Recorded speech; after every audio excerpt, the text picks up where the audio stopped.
Shadows of Truth, A Veteran's Redemption. In the hushed stillness of the modern American courtroom, the atmosphere pulsed with tension and unspoken histories. The polished wood of the benches gleamed under harsh fluorescent lights, reflecting the meticulously curated decor of the judicial space and the weight of the moment. A clash of justice and injustice. The stern gaze of the judge, cloaked in authority, surveyed the room with an intensity that commanded silence from the murmuring crowd. The interplay of light and shadow danced upon the faces of the onlookers, echoing contrasting narratives at play. Some twisted in disbelief, while others bore the marks of hardened skepticism. At the center stood Marcus Johnson, a decorated Vietnam War veteran whose rich, dark complexion embodied the history of his struggles and triumphs. His deep-set eyes, framed by lines etched from years of sacrifice and sorrow, shone with unwavering determination to fight against the tide of despair that sought to envelop him. Today, Marcus was not being honored for his bravery and service. Instead, he found himself entangled in accusations tainted by the biases of a society that revered his valor on the battlefield yet failed to protect him in the courts of law. It was a grim irony encapsulating systemic racism, a glaring reflection of a nation that adored heroes sent into foreign lands but turned its back on them when they returned home, seeking the very justice they had fought to defend. As the tension escalated, the courtroom doors creaked open, reverberating like the tolling of a bell, drawing every pair of eyes toward the entrance. A group of supporters, clad in black hoodies emblazoned with the words, "Justice for Marcus," shuffled in, their energy a palpable reminder of the community rallying behind him. Each step resonated with resolve, echoing stories of their own.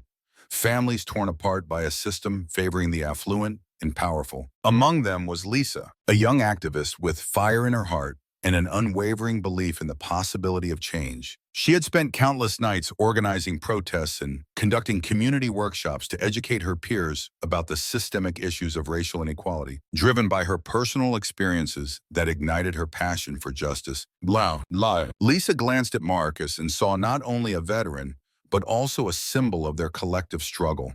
A man caught in the crosshairs of a system designed to uphold the status quo. She felt an almost magnetic pull towards him, as if the very injustice he faced resonated within her own life story. The tight-knit community that stood behind Marcus had borne the brunt of prejudice for generations. And while they stood as individuals in the courtroom, they were united by a shared dream of justice that crossed age, gender, and race. The prosecuting attorney, sharply dressed with a polished presentation, began laying out the case, his voice a mix of authority and disdain. Each accusation drew collective gasps, thickening the atmosphere as he portrayed Marcus as both antagonist and villain. Manipulating facts to fit a biased narrative, Marcus remained stoic, though turbulence roared inside him as he listened to mischaracterizations of his character and actions. He had faced battles on the front lines of war and the ghosts that haunted him afterward.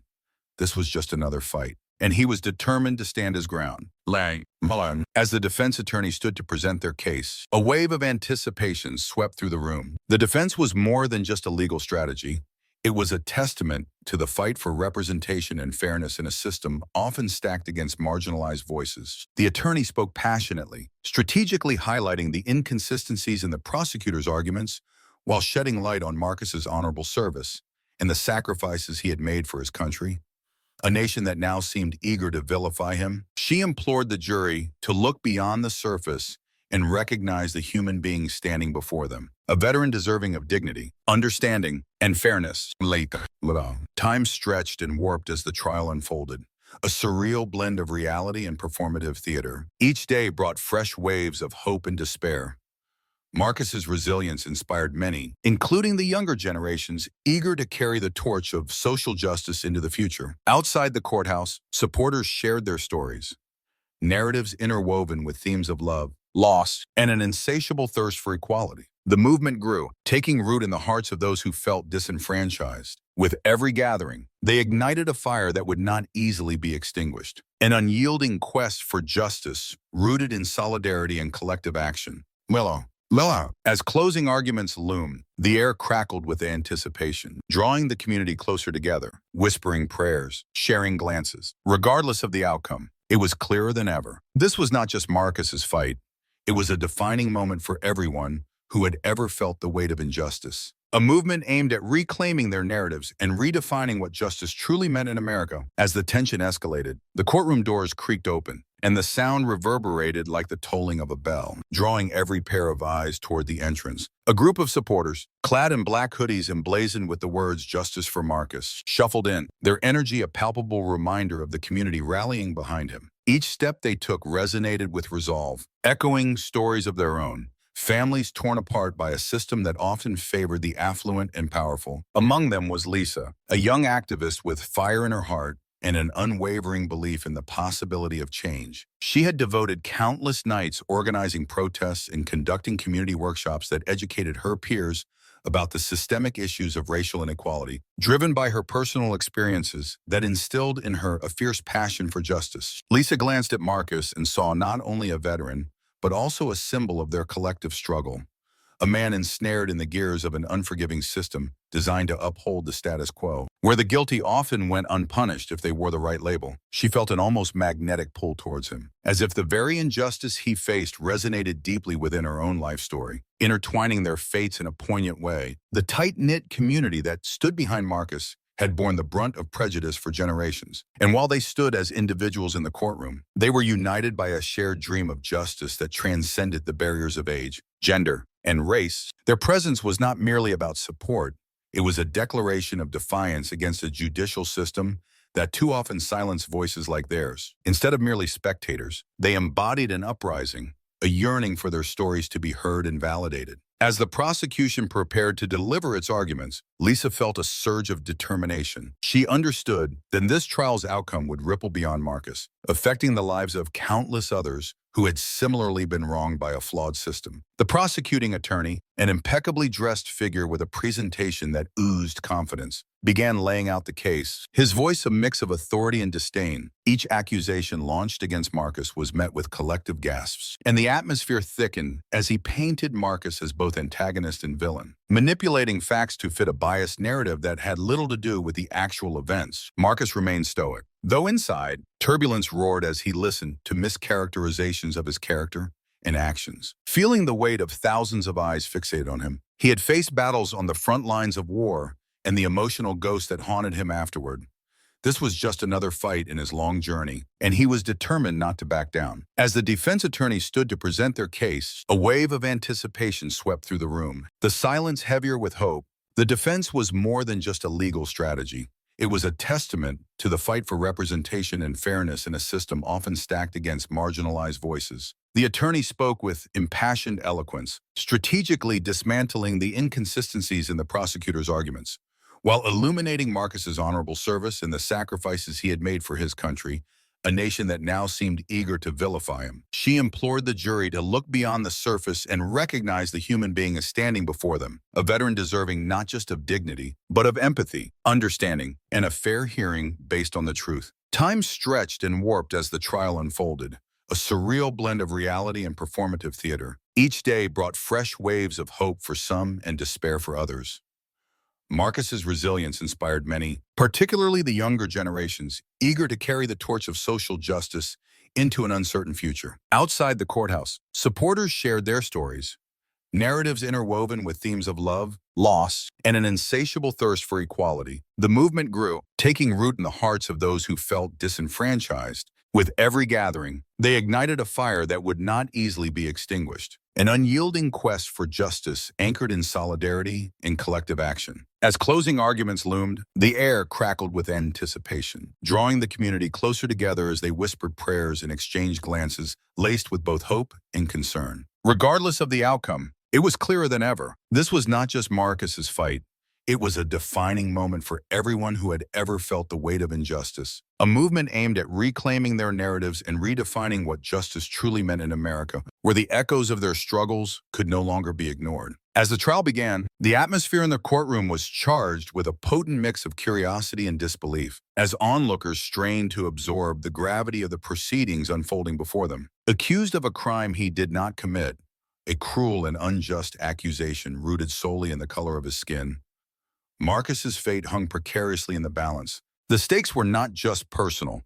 They represented a larger indictment of a system that too often betrayed those it should protect. The prosecutor, an imposing figure whose confidence, cloaked in unsettling arrogance, worked diligently to craft a narrative that cast Marcus as a dangerous man, branding him with the scarlet letter of suspicion. With every carefully chosen word, he sought to distort the truth, twisting the threads of Marcus's honorable military service into a narrative riddled with insinuations of instability and hostility. Yet, in stark contrast to the prosecutor's portrayal, those who truly knew Marcus, friends, family, and fellow veterans, remembered him as a man of honor, resilience, and unwavering integrity. They recalled not only his courageous service overseas, but also the countless acts of kindness he had shown in his community, stepping up to mentor young people and assist those in need. His laughter was infectious, his commitment to justice undeniable. A steady stream of supporters filled the gallery each day, reminding everyone present that behind the accusations lay a beloved individual,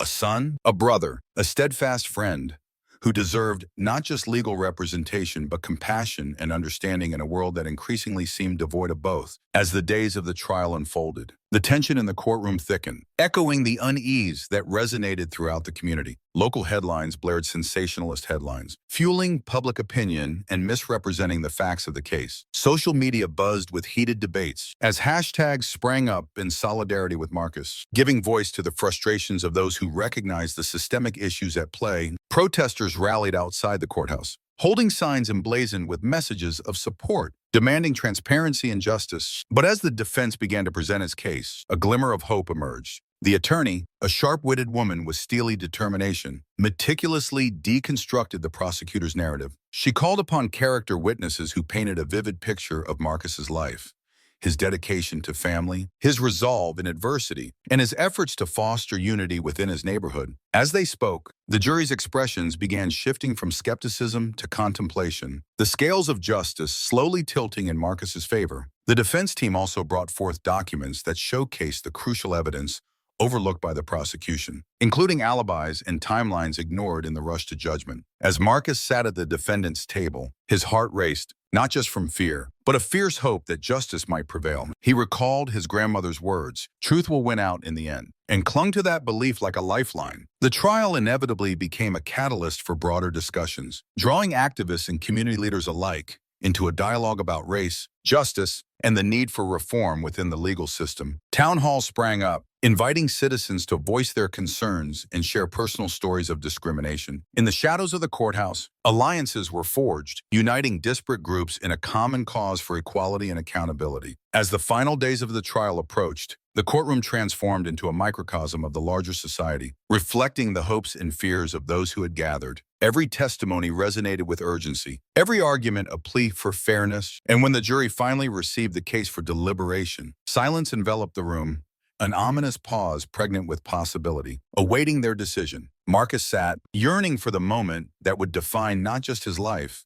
but potentially influence a movement towards true justice for all. The opening statements were a stark reminder of America's enduring struggle with systemic racism, a societal ailment that has seeped into the fabric of everyday life, shaping perceptions and fates. As the room held its breath, the defense attorney, Evelyn Carter, took a measured breath before stepping forward to address the jury. Her voice resonated with both empathy and unwavering determination, embodying the weight of her client's plight and the struggle of countless others. She recounted Marcus's heroic past, painting a picture of a young man who had set aside the comforts of civilian life to serve his country. "Ladies and gentlemen of the jury," she implored, her tone earnest and captivating, "I ask you to remember a time when this nation celebrated bravery, when our heroes stood shoulder to shoulder on foreign battlefields despite the color of their skin. Remember the stories of valor that inspired generations, not just under the bright lights of parades, but in the shadows of war, where true character is measured." With conviction in her voice, she continued, "Marcus Johnson is not a criminal.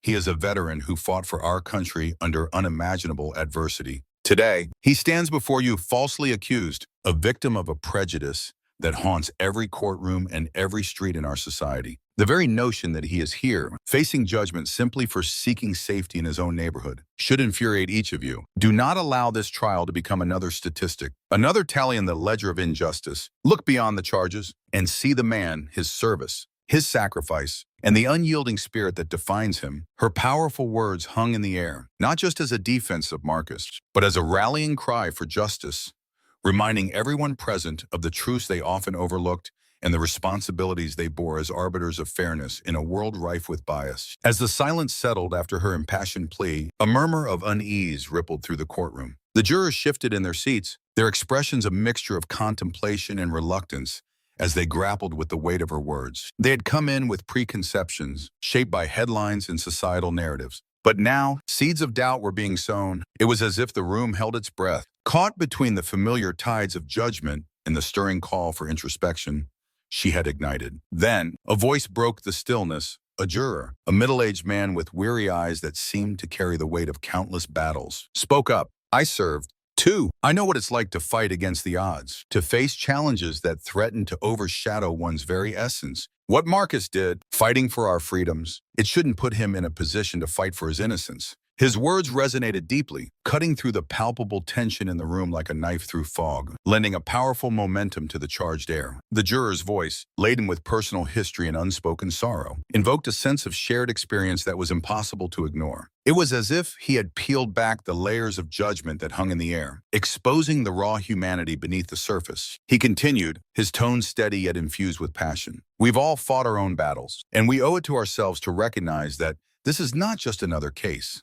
It's a matter of dignity, of understanding that the fabric of our society is woven from the threads of sacrifices made by individuals like Marcus. His fight should not be seen as a crime, but as a testament to our values. His speech resonated with an echo of empathy, prompting a ripple of introspection among the jurors. As his voice faded, a palpable hush settled over the jury room. The faces of the jurors shifted, each one wrestling with the weight of his words. A younger juror, with fresh eyes and a slight tremor in his hands, spoke up next. I never served, but I grew up in a community where the struggles of service members were all around me. I know men and women who came home not quite the same, burdened with their invisible scars. I can't fathom what Marcus has gone through. Yet here we are, ready to make a decision that could permanently alter his life. His nervousness faded as he gained confidence. If we strip away the labels and the charges, what we're left with is a man who cared enough to stand up for something greater than himself. Isn't that what we all strive for? The words hung heavy in the air, creating a palpable shift as another juror, a woman with a resolute gaze, stood up. Let's not forget, she interjected, that valor comes in many forms. Today's justice shouldn't dismiss the bravery it takes to act, to respond in the face of injustices. We must ask ourselves, what kind of society do we want to build? One that punishes the brave,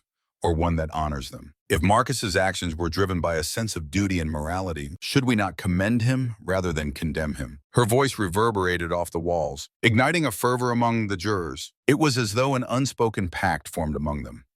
Each voice now had its place in the unfolding conversation. The juror who had first spoken nodded, energized by the burgeoning discussion. It's true, he continued, that our decisions don't just affect Marcus.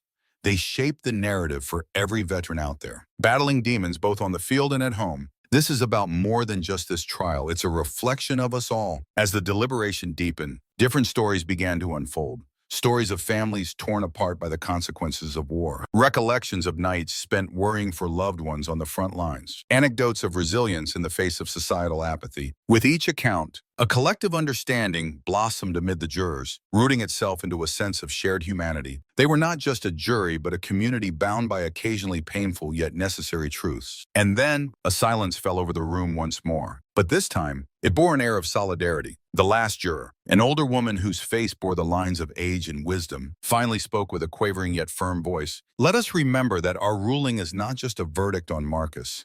It will echo through the hearts of many who have faced their own battles. We must get it right. Her conviction settled in the minds of the jurors like a soft weight, grounding them. They shuffled their papers, exchanged glances, and began reconsidering not just the evidence presented, but the very essence of justice itself. At that moment, a kinship formed in the jury room, an acknowledgement that the case was not simply about guilt or innocence, but about the complex tapestries of choices that define a life. They were on the brink of something larger, a reckoning of values, an invitation to transcend mere legality and aspire to a sense of higher justice, guided by compassion and understanding. With this small act of solidarity, the narrative began to shift in unexpected in profound ways. As one juror extended a hand in support, the atmosphere within the jury room crackled with a newfound energy. Other jurors, initially reserved, nodded appreciatively, some exchanging glances that spoke volumes, shared understanding, a recognition of their shared humanity that transcended the rigid confines of the courtroom. It was a moment steeped in vulnerability as they began to confront not only the evidence before them,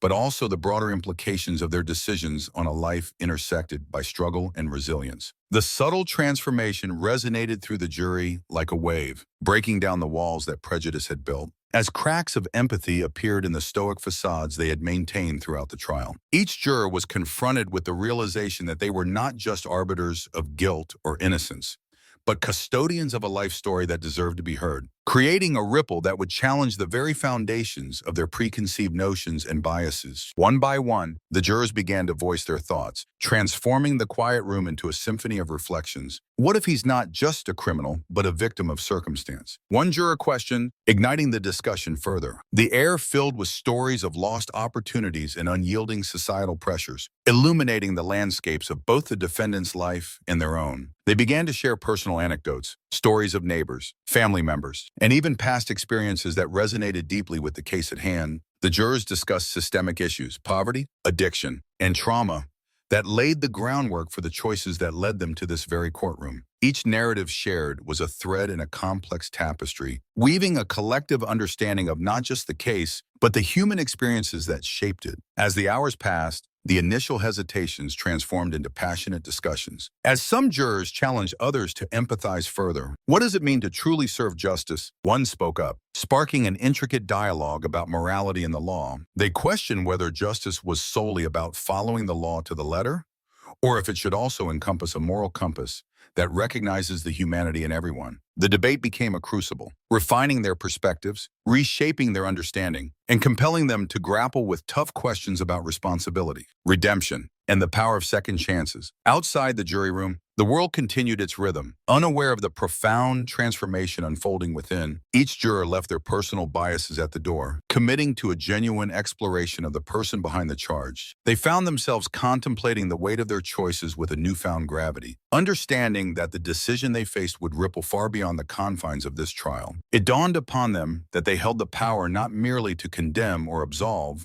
but to impact a life trajectory. As they convened for a deliberate discussion on the evidence, a silence enveloped the room, thick with tension, but imbued with hope. They realized that the outcome of their deliberations could become a turning point, not just for the defendant, but for themselves. As the deliberations approached their climax, it became clear that the journey they had embarked on together would leave imprints on their souls, urging them to leave behind their previous selves. The jurors recognized that in the act of seeking justice for another, they were also addressing their own flaws and biases, resulting in a process of collective healing. The foreperson finally cleared their throat, ready to guide the group towards a verdict. But before they could speak, another juror, filled with emotion, softly stated, "Whatever we decide, let us remember the humanity in our decision. Let us be the voice of justice that echoes compassion." And with that sentiment, the atmosphere shifted yet again, re-solidifying their commitment to approach the forthcoming verdict, not just with the law as their guide, but with the compassion that had bloomed through shared vulnerability.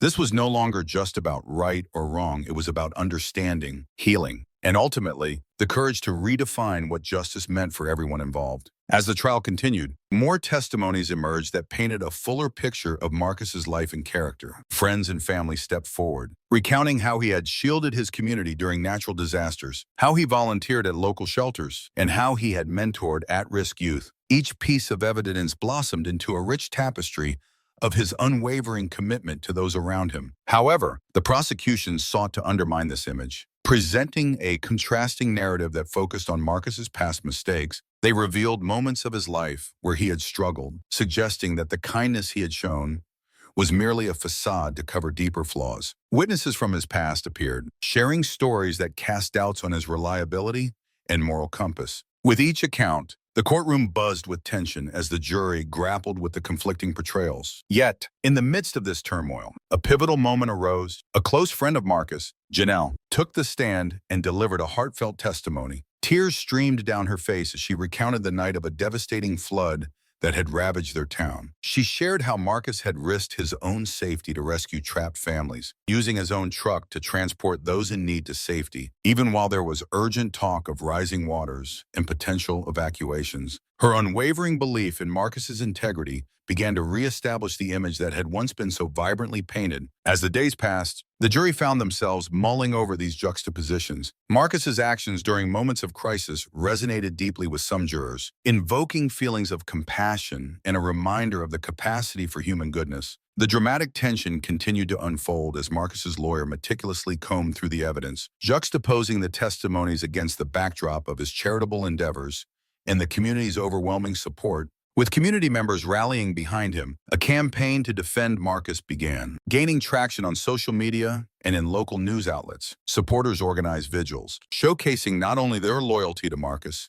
but also their belief in redemption and second chances. The movement encapsulated the essence of their town, a community built on resilience, understanding, and the ability to rise above adversity. As the climax of the trial approached, the judge reminded everyone present that their role was to discern the truth and the fabric of the individual before them. In a world often characterized by rapid judgments and assumptions, this case lingered in the air like a heavy fog, challenging perceptions of justice, morality, and humanity. It became evident that whatever the verdict might be, the impact of Marcus's actions, both good and bad, would continue to resonate within the community long after the gavel fell. One witness, a young woman named Lily, whom Marcus had helped during a turbulent time in her life, described the heart-wrenching moment she found herself lost and vulnerable in a city that felt overwhelmingly indifferent. In my darkest hour, Marcus didn't just rescue me, she said, her voice trembling as tears brimmed in her eyes. He took my hand and showed me that there was still goodness in the world. Even when everything around me felt engulfed in darkness, he listened to my fears and offered me hope when I had none.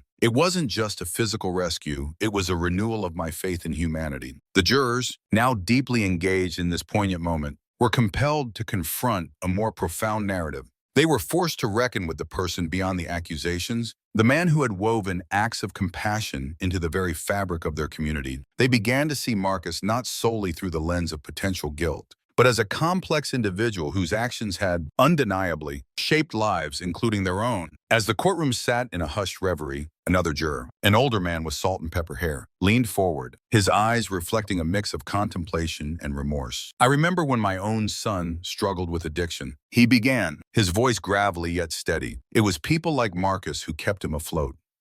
When we were drowning in despair, Marcus organized support groups, always open and welcoming to those seeking solace. He created an environment where my son felt safe enough to open up about his struggles. That's not something you forget. The others nodded, a cascade of shared realizations washing over them. They were beginning to see a mosaic of Marcus's impact, each piece a testament to his unwavering dedication to uplifting others. Then, a mother of two, who had once crossed paths with Marcus at a local community center, raised her hand sheepishly. I used to worry endlessly about my children growing up in a world filled with hardship, but then I met Marcus. He taught them how to dance, how to believe in themselves through art and music. Every Saturday morning, he would volunteer his time to spark creativity in those kids, showing them they were capable of so much more than they realized. He believed in them when they didn't believe in themselves. Her voice wavered as she spoke, a mixture of gratitude and pain. The weight of Marcus's influence reverberated in the room, challenging the harsh narrative that had dominated the discussions thus far. Amid the emotional testimonies, the prosecuting attorney, who had been aggressively pursuing the case against Marcus, found it increasingly difficult to maintain his stance.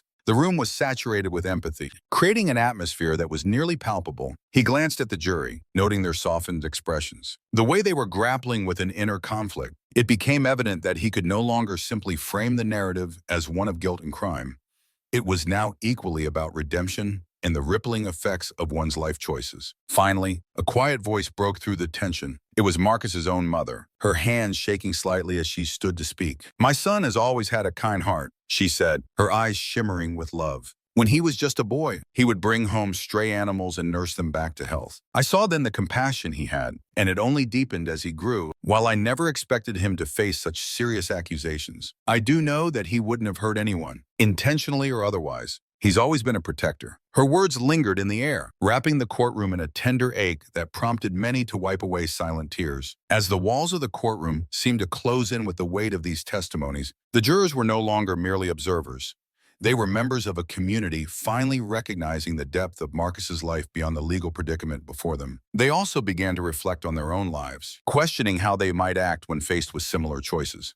Choices that could either uplift or tarnish a reputation. Each story shared was a brushstroke on the canvas of who Marcus was, pushing them toward a conclusion that might transcend the courtroom and ripple through their lives long after the gavel fell. As the tension in the courtroom thickened, the prosecutor felt the weight of every word that came from the witnesses. He wanted to argue the legality of Marcus's actions, to focus on the hard evidence that suggested wrongdoing. Yet, as each story unfurled, that impulse became increasingly dwarfed by the testimonies of people whose lives Marcus had touched. The image of Marcus, painted by those who had come forward, was of a man who had risen in the face of adversity, dedicated his life to community service, and had even rescued a neighbor's child from a burning building, a fact that sent ripples of empathy through the spectators. On the defense side, Marcus's attorney seized this moment, weaving the tales of compassion into a compelling narrative of redemption, reminding the jury that justice is not only about punishment, but also about understanding the circumstances that led a person astray. "We are all products of our environment," she stated firmly, locking eyes with members of the jury. In this case,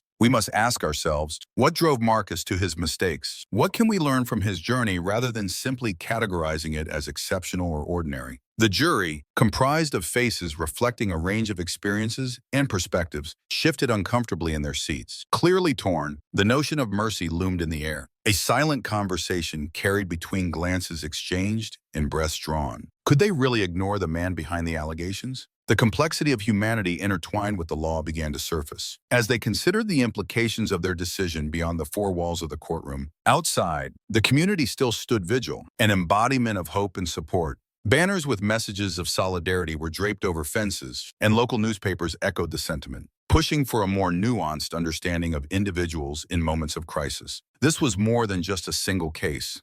It was a reflection of societal issues plaguing many who struggled, yet retained their dignity. As the closing arguments drew to a close, the prosecutor reflected on his role, realizing that justice could mean giving Marcus another chance to contribute positively. Rather than merely calling for retribution, the sun dipped lower, casting elongated shadows across the courtroom floor, mirroring the ambiguity of the decision that lay ahead. In this moment, every juror would need to reconcile their own values with the expectations of the law, deciding how they would define justice in a world that was often too quick to label and condemn. As deliberations began, they were not just deciding Marcus's fate, they were redefining their understanding of humanity itself, challenged to look beyond the labels of guilt and innocence, into the heart of what it truly means to live in a community bound by compassion. In those final moments, as the jury prepared to deliberate, the question wasn't just whether Marcus would be found guilty or innocent. It was a profound exploration of justice itself and the human condition. It posed a pivotal challenge to each juror to step beyond the confines of a verdict and embrace a collective awakening. The recognition that every individual carries a unique story woven from threads of hardship, resilience, and untold dreams. Marcus's life was not merely a case number. It was a tapestry of experiences that demanded understanding and empathy. The jurors found themselves wrestling with the intricate layers of Marcus's past, aware that his journey, a series of choices and circumstances, was a microcosm of struggles many faced in their community. In this pivotal moment, they were tasked not only with upholding the law, but also with acknowledging the complex tapestry of truth behind it. Each juror's heart resonated with the notion that, as members of a shared community, they were responsible for seeking justice tempered with compassion. The air was thick with hope, underscored by a moral obligation that transcended courtroom drama. With this weighty understanding anchoring their resolve, they stepped into the deliberation room, a sacred space where predefined biases would be confronted head-on. They readied themselves to consider not merely the evidence presented in the case of Marcus Johnson, but also the subtle, often unnoticed prejudices inherent in their own lives. With each juror carrying a personal narrative shaped by their backgrounds and experiences, this moment was more than a decision about one man's fate.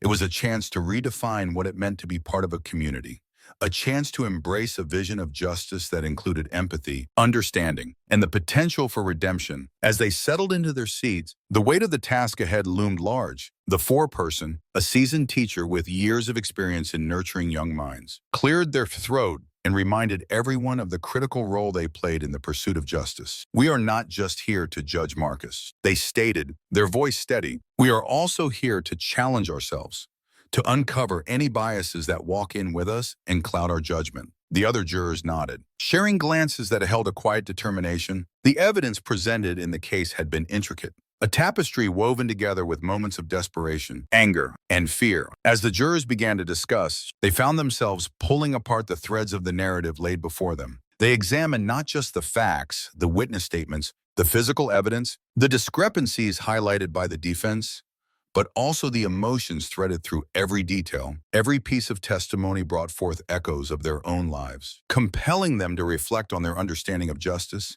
and the experiences that shaped it. "Imagine if this were your son," one juror suggested, her voice quivering. "How would we want the system to treat him?" A murmur of agreement rippled through the group as faces softened, opening the door to deeper discussions about humanity and the systemic flaws that often obscured the truth. They grappled with the hard questions. What does it mean to have privilege? How does one's social standing influence the way justice is administered? The dialogue grew rich as they recalled instances of inequity in their own lives, stories laced with the undeniable influences of race, class, and personal hardship. Slowly but surely, the deliberation room transformed into a haven of courage and vulnerability. As they shared their stories, the air thickened with a mixture of regret and hope. They began to understand that their unity was not solely defined by the decision they were set to make, but by the willingness to engage with one another honestly, to confront the biases that had followed them throughout life, and to seek a holistic view of justice. Hours passed, and each moment revealed more about themselves and about Marcus. The idea of redemption began to take root, a recognition that perhaps justice was not just punitive, it could also be restorative. They exchanged thoughts on rehabilitation, echoing a collective yearning to see every individual as part of a bigger story, deserving of a second chance. As the sun dipped lower in the sky, casting long shadows through the windows, they realized that whatever verdict they reached would be a reflection of their shared growth. With one final discussion, they aligned their hearts, understanding that they were all part of this intricate fabric of humanity, and that in their decision, they held the power to influence not just the life of one man, but the very definition of community and justice itself. As the door clicked shut behind them, a palpable tension filled the room, a mosaic of emotions that mirrored the complexities of the case. Each juror carried their own experiences, their own biases, and the weight of those intertwined identities bore heavily on their minds. The foreperson, an organized and methodical woman named Ruth, cleared her throat, breaking the silence that had enveloped them. "We need to focus," she urged, her voice steady but filled with an underlying urgency. "Remember why we're here. We must find clarity amidst the noise." They settled around the table, papers and notes scattered like the shards of their collective thoughts, reflecting the chaotic yet intense atmosphere filled with palpable tension. Tom, a dedicated school teacher known for his unwavering commitment to justice and equity, leaned forward, his brow deeply furrowed as if trying to untangle a complex equation. "Look," he began, his voice tinged with fervor. "We all heard the evidence laid out before us. And yes, it's vital to consider every angle of this case, but we can't ignore the elephant in the room. How does Marcus' background, his upbringing in a neighborhood plagued by violence and poverty, the relentless struggles he faced on a daily basis, play into this? Can we honestly say we can treat him as a number on a statistic sheet, separating the man from the circumstances that have shaped him?" His words hung heavy in the air, provoking thoughtful expressions around the table. "Each of us has a story, a tapestry woven from the threads of our experiences," he continued, gesturing with his hands as if to illustrate the complexity of human lives. Marcus didn't wake up one day and decide to make poor choices.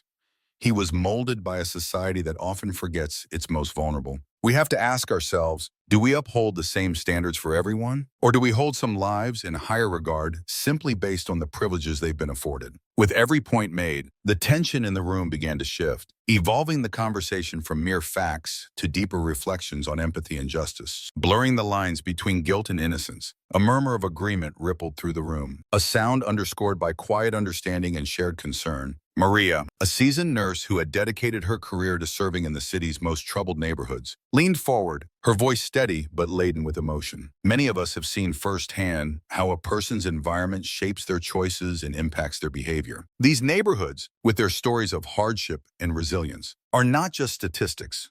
They are the backdrop against which countless lives unfold. we have to ask ourselves, are we truly judging Marcus by the same standards that we hold for our own lives? It's easy to condemn his actions from a distance, to label them as unequivocally wrong, but we must consider the weight of his circumstances, the familial pressures, the societal expectations, and the pervasive influence of his surroundings that may have nudged him toward that fateful decision. What led him to that point? It's a question worth reflecting on, especially when we acknowledge how many of us, under different circumstances, might find ourselves teetering on the brink of similar choices. As they delved deeper into the discussion, the atmosphere shifted from mere analysis to a more intimate exchange. Members began to share their own life experiences, revealing moments when they had faltered, when the relentless pressures of life had influenced their actions in unexpected ways. Lisa, a young mother, embodying a fierce protective instinct that burned brightly within her, recounted a harrowing episode in her life. She spoke of a time when she found herself faced with a split-second decision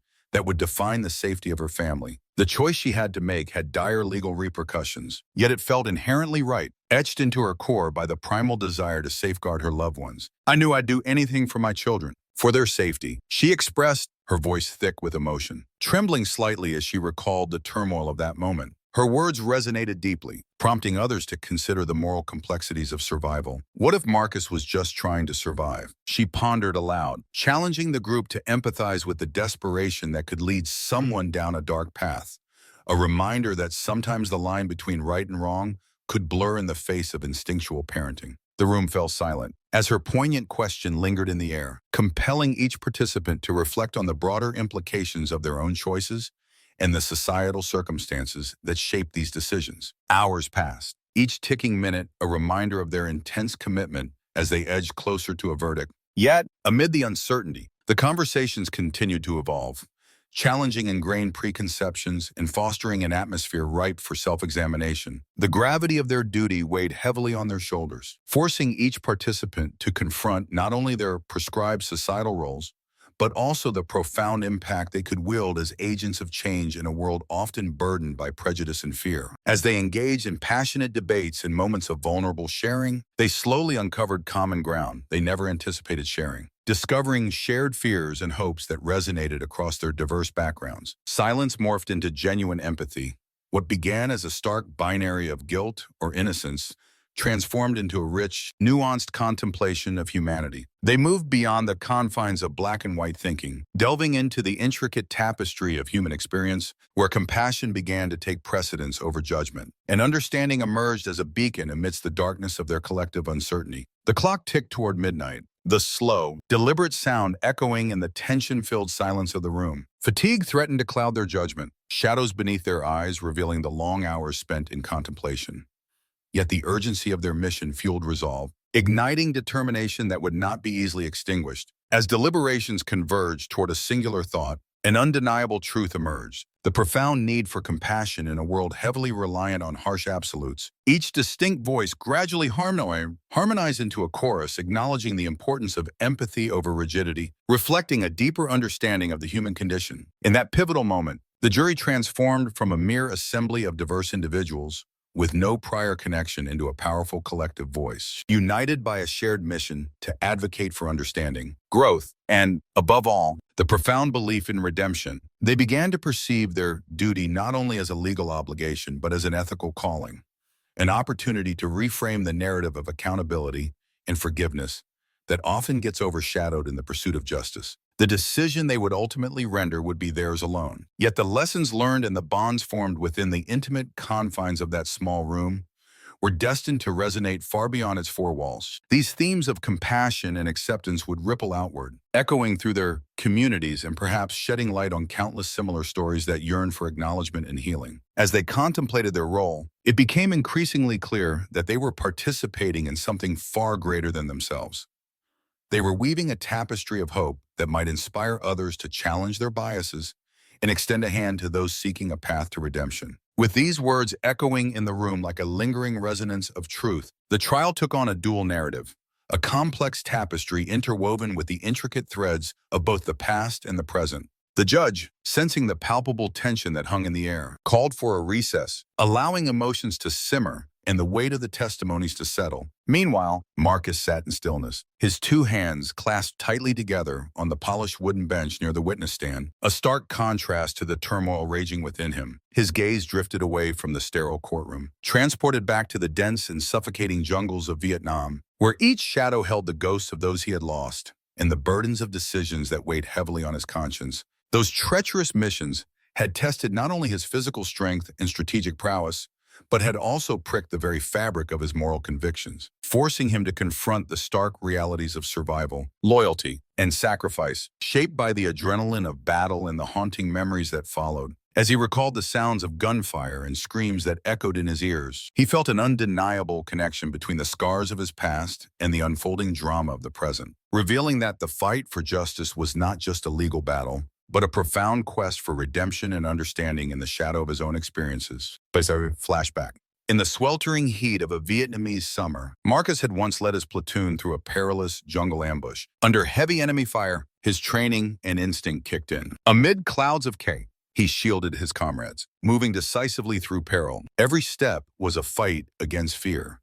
Every decision, a choice between survival and sacrifice. In that maelstrom of violence, Marcus discovered the true meaning of leadership and honor. But even as victories were won on distant battlefields, Marcus recognized the deep scars war left behind. Scars of loss, betrayal, and the constant reminder of how valor did not erase humanity's darker tendencies. Back in the courtroom, the atmosphere was thick with tension as the prosecution sought to unravel the carefully constructed narrative that Marcus had built around his experiences. They aimed to discredit not only his memories, but also the very essence of the man who stood before them, suggesting that a person capable of such extremes of bravery in combat might harbor a tempestuous spirit in his civilian life. The air crackled with anticipation as the prosecutor, sensing a critical opportunity to shake Marcus's foundation, delivered a single-pointed question that pierced the silence like a bullet. Mr. Johnson, did the horrors you experienced abroad diminish your capacity to control your anger? The inquiry hung in the air, a damning challenge that questioned not just his military valor, but also his character. Weaving an intricate tapestry of doubt that intertwined honor with the shadows of his past, Marcus's eyes hardened with a steady resolve as he responded. My experiences in Vietnam taught me to value life above all else,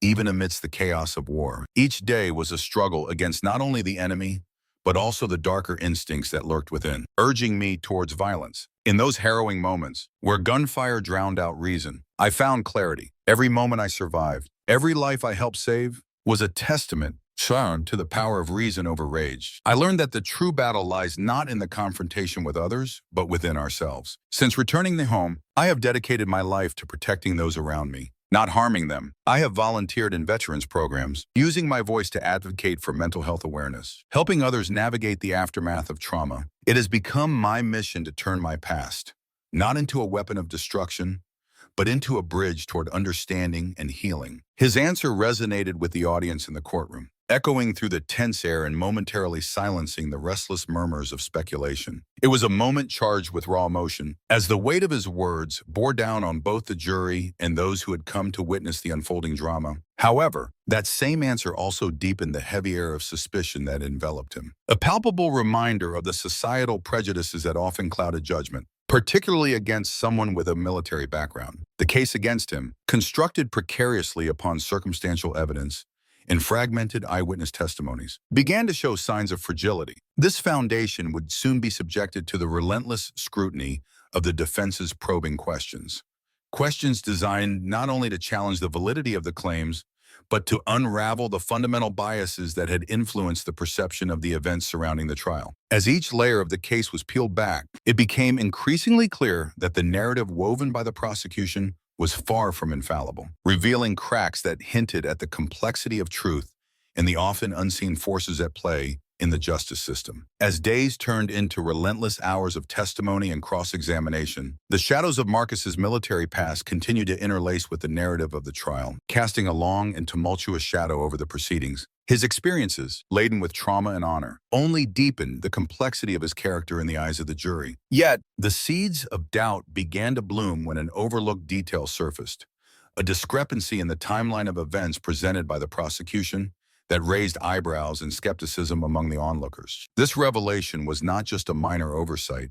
It was a pivotal moment that had the potential to unravel the entire case. A critical witness, her voice trembling under the weight of the court's scrutiny, was compelled by her own internal struggle with prejudice and bias to reconsider the integrity of her recollections. In the charged atmosphere of that fateful night, where fear and confusion reigned, she slowly began to question whether the mind could fabricate memories influenced by societal biases, further complicating the quest for truth amidst the swirling currents of doubt and conscience. Throughout the trial, Marcus spoke little, his silence a testament to both his weary heart and a quiet, unwavering hope that truth would eventually come to light. He often found himself lost in thought, grappling with the weight of unspoken words, each one swirling in his mind like leaves caught in a tempest. The tension in the courtroom grew palpable, crackling in the air like an impending thunderstorm. When Ms. Carter, with a determined glint in her eye, introduced evidence that hinted at deeper corruption lurking beneath the surface, the atmosphere shifted as murmurs rippled through the gallery, each person straining to catch a glimpse of justice unfolding. Documented inconsistencies were uncovered in the police report, a chilling revelation that underscored a narrative meticulously crafted to protect powerful interests. One crucial forensic detail pointed to someone else, a man with ties to both the victim and to a shadowy network that had long exploited racial biases. This network, with its intricate web of influence, had not just twisted the course of justice, but had instead fed on the vulnerabilities of the very community it was supposed to protect. As the implications of this evidence settled over the room, a collective gasp escaped the crowd, igniting a flicker of hope mingled with despair. Would the unmasking of such corruption finally illuminate the shadows that had long suffocated the truth? Or would it merely deepen the divisions and complexities of a system in desperate need of reform? It's some flashback. In a dimly lit war room in Vietnam, Marcus had once sat with his commanding officer, poring over classified documents. There, issues of trust and betrayal within ranks were somberly discussed. He recalled a similar feeling, a sense that sometimes the enemy was not a single individual, but an entire system designed to fracture unity. Those harrowing moments on the battlefield, when every decision could mean life or death, imparted in him a deep understanding that appearances could be far more deceptive than they seemed. As the trial entered its final phase, the courtroom was poised for what could be a pivotal turning point in the case, the air charged with anticipation and an undercurrent of tension. Mrs. Carter, unwavering in her resolve, methodically built her case, illuminating not only the countless inconsistencies in the prosecution's evidence, but also the stark reality of systemic racism that had tainted the investigation from the onset. She had painstakingly dissected each piece of evidence, demonstrating how biases and preconceived notions had corrupted the narrative. In her eyes, Marcus was not just a defendant.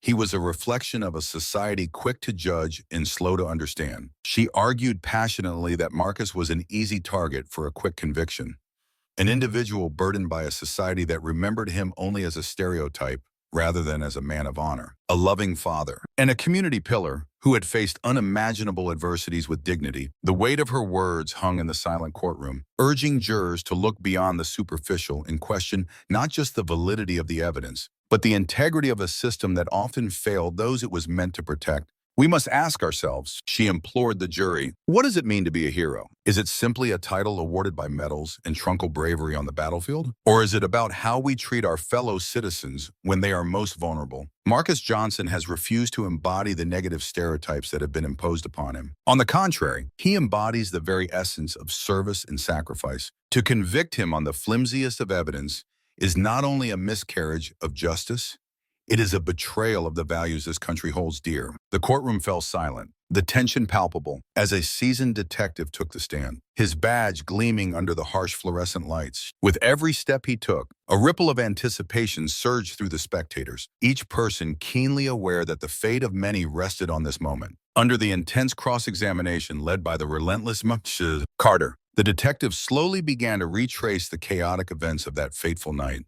His initial confidence, which had once radiated from him like armor, started to crack, revealing the vulnerability underneath. As the essence of his testimony was dissected, glaring inconsistencies emerged, like skeletons tumbling from a closet long untouched. Guilt and fear flashed in the detective's eyes, alive with a history punctuated by regret, as he finally confessed that he had been pressured by department superiors to follow a line of investigation that conveniently fed into long-held and harmful biases against Marcus. This unsettling admission not only stirred the air in the courtroom, but also illuminated a critical and disturbing truth that had remained painstakingly concealed from the public eye. The real perpetrator was not Marcus. Rather, it was a cunning individual who had cunningly manipulated not only the evidence, but also public perception, casting Marcus as a scapegoat to deflect attention from his own sordid deeds. This revelation sent shockwaves through the room, leaving a stunned audience grappling with the realization that systemic injustices could twist the course of lives in the legal system itself.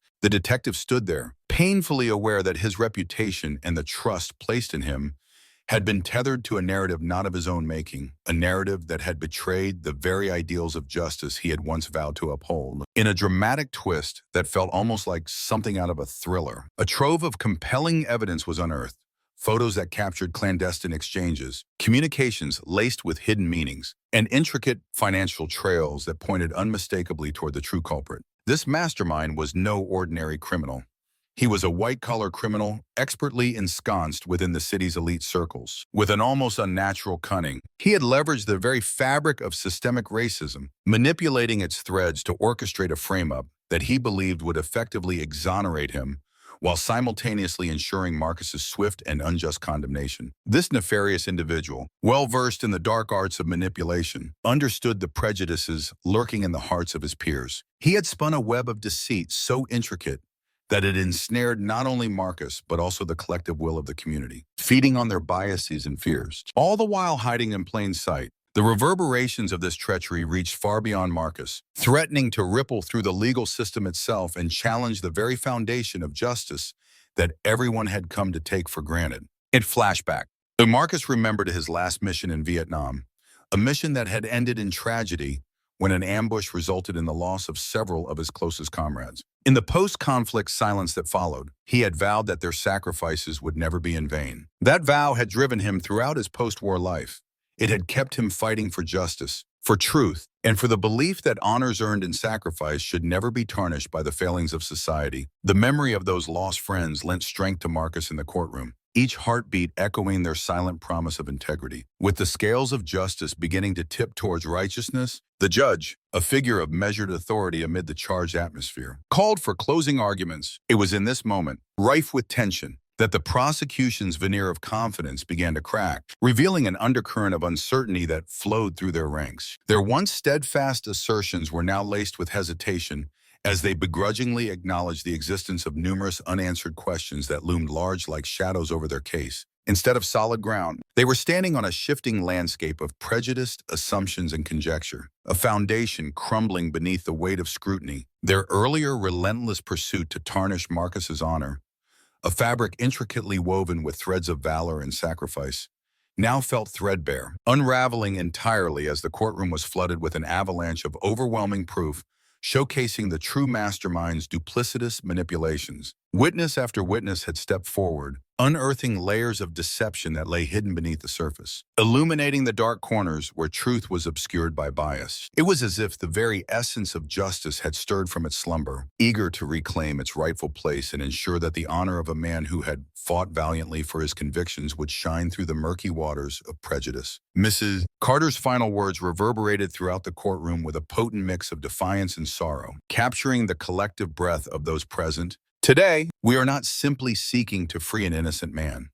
We are challenging the very system that has long allowed prejudice to obscure the truth in favor of convenience. Marcus Johnson is not merely a name on trial. He embodies a living testament to sacrifice, integrity, and courage that should inspire us all. To let him be condemned based on the hue of his skin, rather than the fervor of his spirit, is to accept the unjust status quo that permeates our society like a toxic fog. Let this verdict be a beacon for change, an unwavering light piercing through the darkness of ignorance and bias. This moment is not just a reflection of one man's struggle, but a pivotal juncture in our collective conscience. It is a profound reaffirmation that in this nation, justice must be blind to color and relentless in its pursuit of truth, ensuring that every voice, every dream, and every life is valued equally, regardless of the circumstances of their birth. The jury deliberated for what seemed an eternity, their hushed discussions weighed down by the responsibility of each word spoken. They were not merely deciding an individual's fate. They navigated the murky waters of social justice, race, and the American legal system, a task monumental under the watchful eyes of those present in the courtroom. Finally, they returned, solemn resolve etched on their faces, reflecting the gravity of their duty. As they filed in, the air felt charged with nervous anticipation, each heartbeat echoing unspoken fears and hopes like shadows. With a deep breath, the foreperson rose to deliver the verdict, and the tension enveloped the room like thick fog. The foreperson's voice, measured yet imbued with conviction, resonated with every listener, as if their words were a clarion call for justice. After thorough deliberation, we, the jury, find Marcus Johnson not guilty on all charges. In those brief utterances, a collective exhale filled the courtroom, shattering the silence, a moment transcending legal judgment, becoming a potent symbol of hope in the ongoing struggle for equality. A collective sigh of relief washed over the courtroom. Like a warm breeze breaking through a winter chill, the tension that had filled the air for weeks began to dissipate, each breath a testament to the weight of apprehension that had burdened the community. Marcus's weary eyes glistened with unshed tears, a poignant blend of relief, lingering sorrow, and a rekindled fire that had long been dormant within him. The silent truth had finally been vindicated, illuminating the shadows cast upon his character and the sacrifices he had made for his country. In that pivotal moment, the reverberations of his service echoed louder than ever, ringing through the hearts of those who had followed his journey. The exoneration not only cleared his name, but also stirred a deeper, more complex conversation about the systemic injustices that plague the very foundation of the legal system. It was a moment of reckoning, forcing society to confront the uncomfortable realities of bias and discrimination that had allowed the true perpetrator to evade justice for so long. As the gavel struck, signaling the end of one chapter, it sparked the beginning of a broader movement, galvanizing individuals and communities committed to demanding accountability and reform, bridging the narrative of military valor with the urgent quest for equality. In the days that followed, Marcus became a symbol of hope and resilience for many. His story, interlaced with both the valor of combat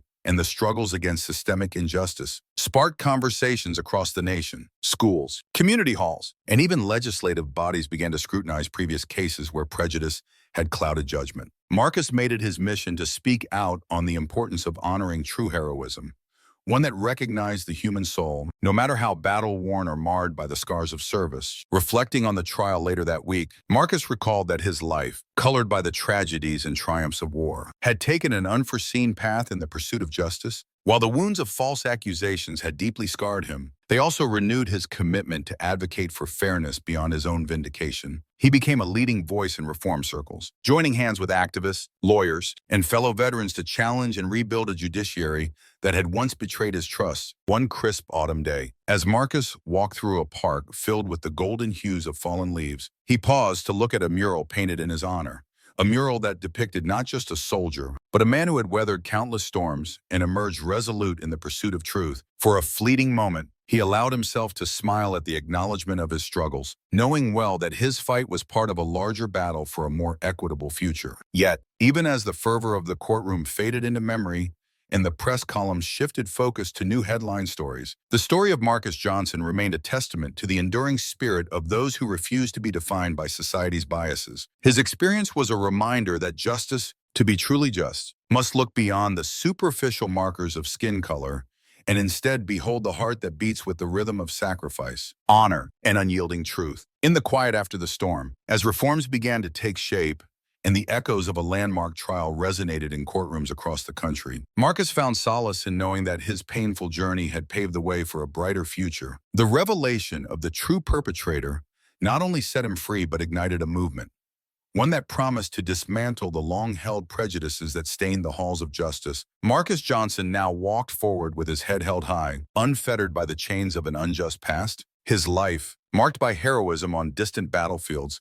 and battles fought in the court of public opinion, had become a rallying cry for change. And while the scars of discrimination and hardship remained, they were no longer symbols of vulnerability. Instead, they were quiet emblems of resilience, the proof that even in the face of overwhelming adversity, truth and justice could prevail. As twilight descended on that fateful day of victory, the courtroom lights dimmed and the nation slowly began to heal. In homes, classrooms, and public forums, Marcus's story was recounted with reverence, igniting passion and inspiring a generation to stand against the injustices woven into the fabric of society. His battle was far from over. But in that moment, the justice system had acknowledged a simple truth that honor transcends any racial divide. And so, Marcus Johnson's journey continued, not merely as an ex-serviceman clearing his name, but as a torchbearer for a justice long overdue. His life, interlaced with memories of war, courtroom drama, and the relentless pursuit of truth, had become a beacon for all who believed that while prejudice may cast a long shadow, the light of integrity and honor would forever be its true adversary. In the end, it was not just a legal victory.